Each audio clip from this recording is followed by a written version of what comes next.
Assalamualaikum warahmatullahi wabarakatuh. Apa kabar sahabat-sahabat mahasiswa dari Sabang sampai Merauke? Saya doakan semoga saudara kalian sehat dan selalu berbahagia bersama orang-orang terkasih. Pada kali ini, pada pertemuan mata kuliah Filsafat Pendidikan Islam, kita akan mencoba untuk membahas tentang Filsafat Pendidikan Ki Hajar Dewantara.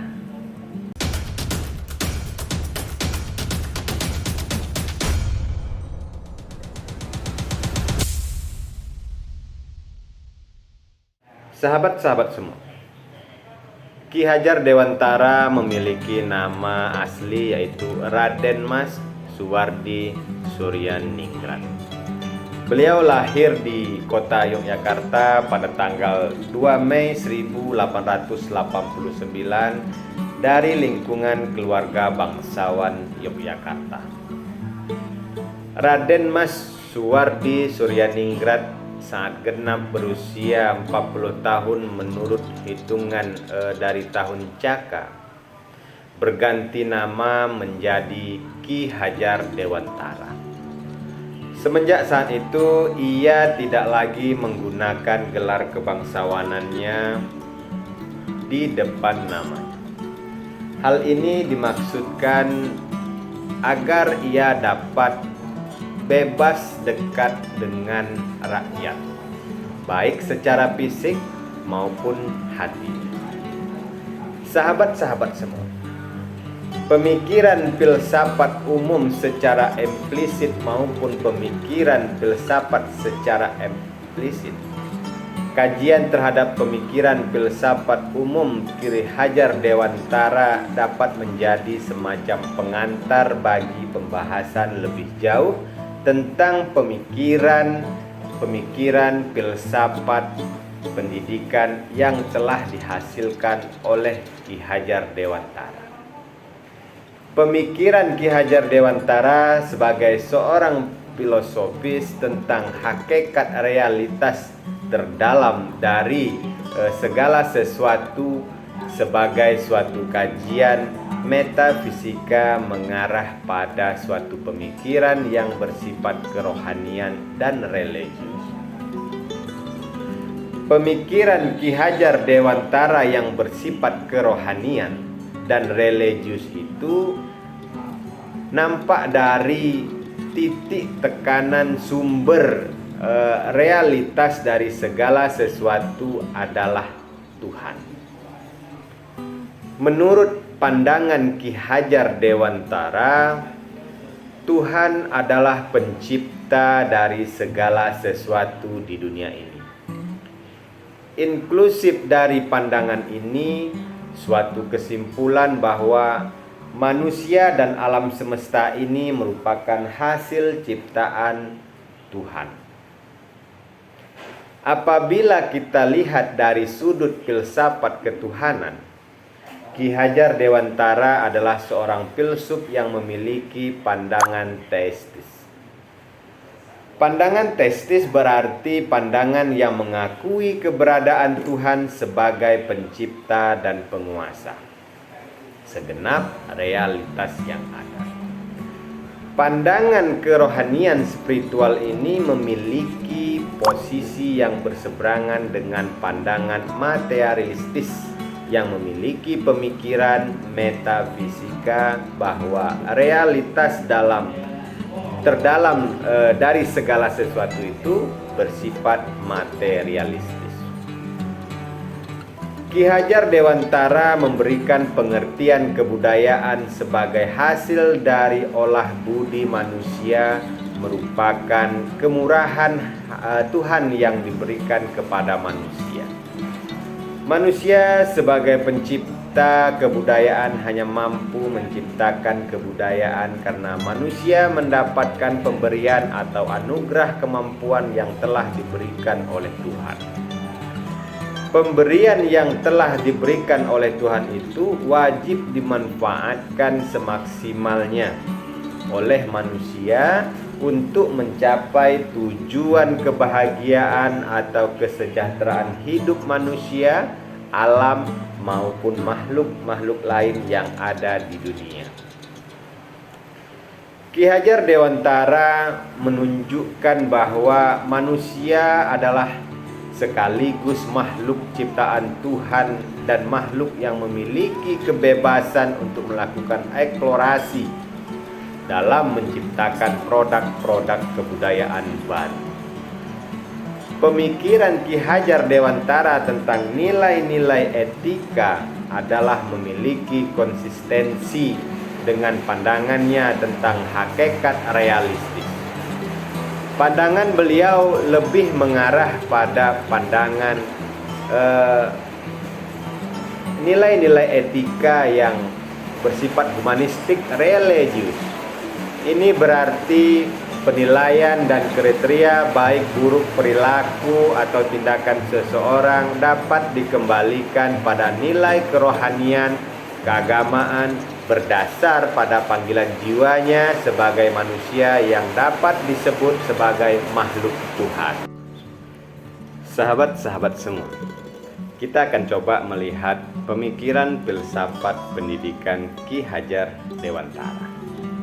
Yang pertama itu adalah filsafat pendidikan dalam metode pembelajaran yang dikenal dengan sistem Amo. Metode pembelajaran yang khas dari Ki Hajar Dewantara yang beliau gali dari mutiara-mutiara kebudayaan bangsa Indonesia, khususnya dalam kebudayaan Jawa. Metode pembelajaran tersebut dikenal dengan metode pembelajaran sistem Amo. Dalam pembelajaran sistem Amo, para guru diharuskan untuk mampu mengembangkan anak dalam proses pendidikan berdasarkan pada interaksi dinamis antara perkembangan natural yang ada dalam diri siswa yang tidak mengabaikan begitu saja kondisi atau keadaan lingkungan sosial dan fisik siswa. Kebijakan filosofis kependidikan yang sangat memperhatikan perkembangan natural atau perkembangan alamiah siswa itu memiliki implikasi dalam praktek pengajaran yang seharusnya dilakukan oleh seorang guru yang bertindak sebagai seorang pamong. Pamong dipadankan dengan istilah fasilitator atau pengarah dalam pembelajaran yang memperhatikan perkembangan alamiah siswa. Fungsi pamong bersifat pembinaan kepengasuhan. Guru disarankan untuk menghindari pemberian perintah dan pelaksanaan berdasarkan instrumen hukuman. Dalam konteks ini, hukum hanya diberikan pada situasi-situasi yang bersifat darurat. Hukuman yang diberikan oleh seorang guru harus bersifat edukatif, mengingat fungsi guru sebagai seorang pamong dalam sistem pendidikan Amo. Selain proses pendidikan, pembelajaran yang sangat memperhatikan pertumbuhan dan perkembangan siswa, Ki Hajar Dewantara juga menjelaskan bahwa guru juga disarankan untuk memperhatikan lingkungan sosial kemasyarakatan dan lingkungan fisik siswa. Ini berarti bahwa aspek pertumbuhan dan perkembangan yang berasal dari dalam diri anak dan lingkungan seharusnya mendapat proporsi yang berimbang dalam proses pembelajaran sistem Amo. Sistem Among Ki Hajar Dewantara ini dapat digambarkan dalam semboyan filsafat pendidikan beliau yang sangat terkenal, yaitu Ing Ngarso Suntolodo, Ing Matio Mangunkarso, dan Tutwuri Handayani. Yang kedua itu konsepnya adalah konsep tripusat pendidikan. Ki Hajar Dewantara mengembangkan kerjasama di antara pranata-pranata kebudayaan di sekeliling kita, antara pranata keluarga, pranata sekolah, dan pranata masyarakat. Untuk mencapai tujuan pendidikan, Ki Hajar Dewantara disebut dengan konsep tripusat pendidikan. Konsisten nilai yang diajarkan di dalam lingkungan keluarga, lingkungan sekolah, dan lingkungan masyarakat merupakan suatu keharusan sehingga perkembangan alamiah seorang anak untuk mencapai tujuan pendidikan manusia seutuhnya menjadi paripurna. Pendidikan yang bersifat khusus kemudian diwujudkan oleh Ki Hajar Dewantara. Dalam lingkungan pendidikan padepokan atau asrama, proses pendidikan menggambarkan suatu substansi yang menggambarkan roh kerjasama sistem keluarga, sekolah, dan masyarakat. Praktek kepengasuhan yang dilaksanakan dalam proses pendidikan pondok pesantren dilaksanakan dalam waktu 24 jam. Pendidikan 24 jam itu mungkin terjadi karena dalam pondok pesantren maupun dalam perguruan taman siswa, para pengasuh, guru sebagai pamong, kemudian dan siswa hidup bersama dalam sebuah lingkungan pendidikan. Dalam hal ini secara khusus para siswa dan lembaga pendidikan perguruan taman siswa tinggal dalam kompleks asrama. Wujud konkret sistem pendidikan dalam lingkungan padepokan telah dikembangkan oleh Ki Hajar Dewantara ke dalam suatu lembaga pendidikan yang bersifat dan berorientasi pada nasionalis Indonesia. Lembaga pendidikan ini dikenal dalam sejarah pendidikan di tanah air sebagai lembaga perguruan taman siswa yang berpusat di kota Yogyakarta. Lembaga pendidikan perguruan taman siswa mengolah pendidikan taman kanak-kanak sampai dengan pendidikan perguruan tinggi. Lembaga pendidikan ini pada masa pergerakan menuju Indonesia merdeka memiliki kontribusi yang sangat penting dalam melahirkan para pejuang kemerdekaan. Dalam perkembangan terakhir, sekitar tahun 1990-an, didirikan sebuah sekolah menengah di kota Magelang yang berusaha menggabungkan prinsip-prinsip pendidikan perguruan taman siswa dengan disiplin militer. Sekolah ini merupakan sekolah yang dibina oleh Departemen Pertahanan dan Keamanan Republik Indonesia. Fasilitas yang ada di sekolah ini sangat lengkap, sehingga segenap kebutuhan siswa dapat dipenuhi secara maksimal. Sampai saat ini, sekolah ini yaitu Sekolah Menengah Umum Taruna Nusantara Magelang telah berhasil meluluskan lulusan yang berkualitas. Kemudian sistem yang ketiga itu adalah keluarga sebagai wadah pendidikan alamiah. Dalam konsep pendidikan secara umum, Ki Hajar Dewantara memiliki pandangan bahwa institusi keluarga merupakan wadah atau tempat pendidikan pertama bagi anak. Dalam konteks sosialisasi sebagai pewarisan nilai-nilai generasi tua kepada generasi muda, keluarga merupakan saluran sosialisasi yang pertama dan utama bagi seorang anak. Dalam proses pendidikan pada keluarga, orang tua memiliki kewajiban untuk mengarahkan perkembangan anak sesuai dengan perkembangan alamiahnya. Dalam konteks pendidikan, dalam keluarga, orang-orang atau orang tua melaksanakan tugas-tugas pengasuhan anak sebagai seorang pendidik berdasar pada prinsip-prinsip cinta kasih, tanpa pamrih dan keberanian moral. Dalam hal ini, prinsip-prinsip kekeluargaan itu juga diterapkan oleh Ki Hajar Dewantara dalam melaksanakan proses pendidikan di perguruan taman siswa. Dalam lingkup pendidikan sekolah yang berasrama seperti pada perguruan taman siswa, para guru sebagai pengasuh berusaha untuk berinteraksi dengan anak didiknya layaknya seperti orang tua kandung. Prinsip-prinsip etika kependidikan sebagai pendidik yang memperhatikan konsep di depan memberi teladan, di tengah membangun kesempatan untuk berkarya, dan dari belakang memberikan dorongan dan arahan menjadi pengarah dalam kehidupan kekeluargaan dalam lingkungan pendidikan semacam ini.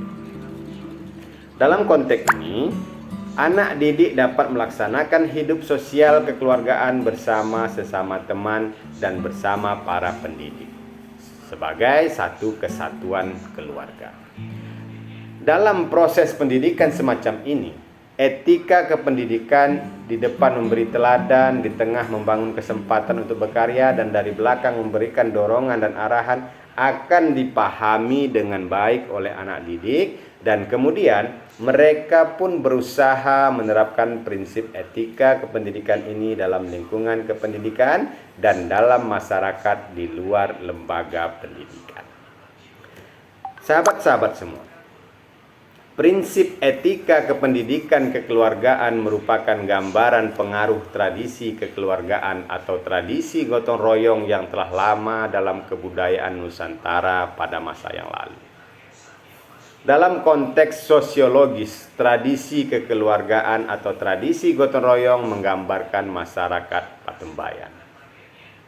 Tradisi kekeluargaan ini memberikan inspirasi yang kuat kepada Ki Hajar Dewantara untuk membangun suatu lembaga pendidikan yang dapat dimanfaatkan oleh masyarakat Indonesia sebagai instrumen melawan gelombang pengaruh budaya Barat yang dibawa oleh gerakan kolonialis Belanda pada saat itu.